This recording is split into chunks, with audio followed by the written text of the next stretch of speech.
कुमारी केशिनी का त्याग और प्रहलाद का न्याय। प्रहलाद पांचाल प्रदेश की सर्वगुण संपन्ना, विवेकशीला, लोक विस्तृत सुंदरी एक स्वयंवरा कन्या थी। वह श्रेष्ठ कुल में उत्पन्न सत्पुरुषों से ही विवाह करना चाहती थी। वह इस बात को अच्छी तरह समझती थी कि विवाह योग्य करके सम्मान गुणों में सत्कुल का महनीय स्थान है। यही कारण था कि उसने वैवाहिक जीवन के सब सुखों पर सत्कुल को ही विशेषता दी और तपस्वी ऋषि कुमार सुधन्वा से विवाह करने का निश्चय किया। केशिनी के पास विवाहार्थी अनेक राजकुमारों की भी प्रस्ताव आए, परंतु उसने सबको ठुकरा दिया। एक दिन सम्राट प्रहलाद के युवराज विरोचन ने भी अपनी विवाह इच्छा उसके सम्मुख प्रकट की। यद्यपि युवराज विरोचन के साथ विवाह करने के सांसारिक लाभ केशिनी की दृष्टि से ओझल नहीं थे, तथापि उसने विरोचन को इन शब्दों में उत्तर दिया। राजकुमार, मैंने महर्षि अंगिरा के पुत्र सुधन्वा से विवाह करने का निश्चय किया है, परंतु यह निश्चय उनके कुछ कुल श्रेष्ठ होने के कारण ही किया गया है। अब आप ही बताइए कि कुलों में ब्राह्मण श्रेष्ठ है या दैत्य? यदि ब्राह्मण श्रेष्ठ है तो मैं सुधन्वा से विवाह क्यों न करूं?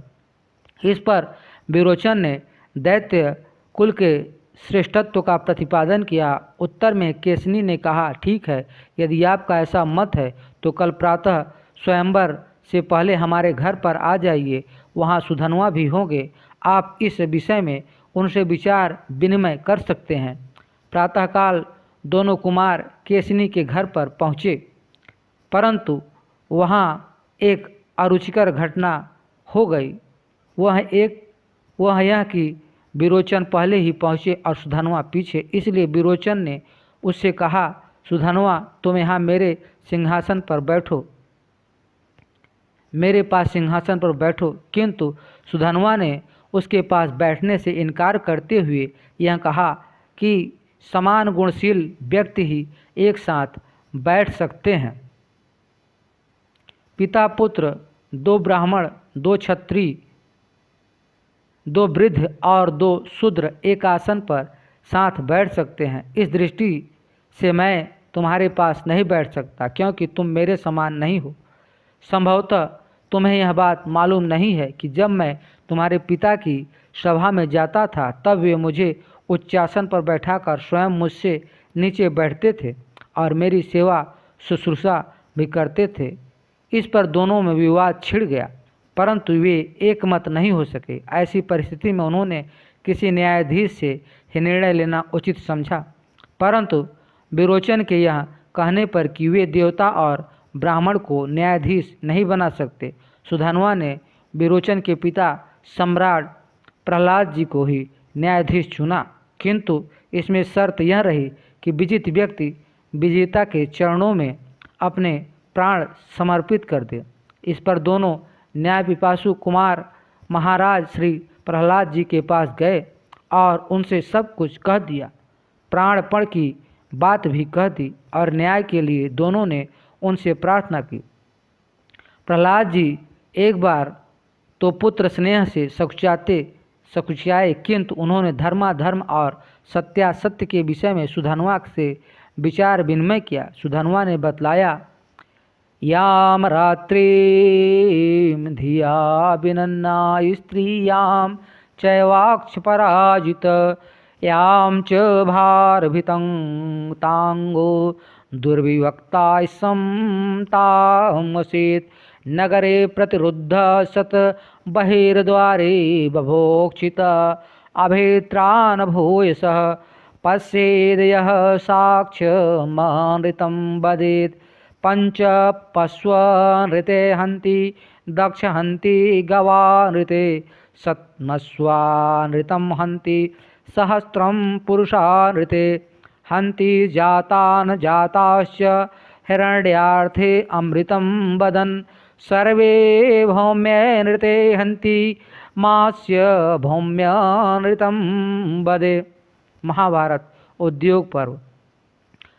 सौत वाली स्त्री, जुए में हारे हुए जुआरी और भार ढोने से व्यथित शरीर वाले मनुष्य की रात्रि में जो स्थिति होती है वहीं उल्टा न्याय देने वाले वक्ता की होती है।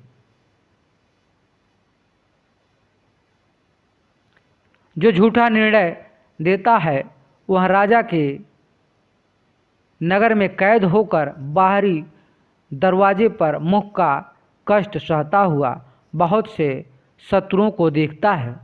साधारण पशु के लिए झूठ बोलने से 5 पीढ़ियाँ, गौ के लिए झूठ बोलने की 10 पीढ़ियाँ, घोड़े के लिए झूठ बोलने से 100 पीढ़ियाँ और मनुष्य के लिए झूठ बोलने से 1000 पीढ़ियाँ नरक में गिरती हैं। सोने के लिए झूठ बोलने वाला भूत भविष्य की सभी पीढ़ियों को नरक में गिराता है।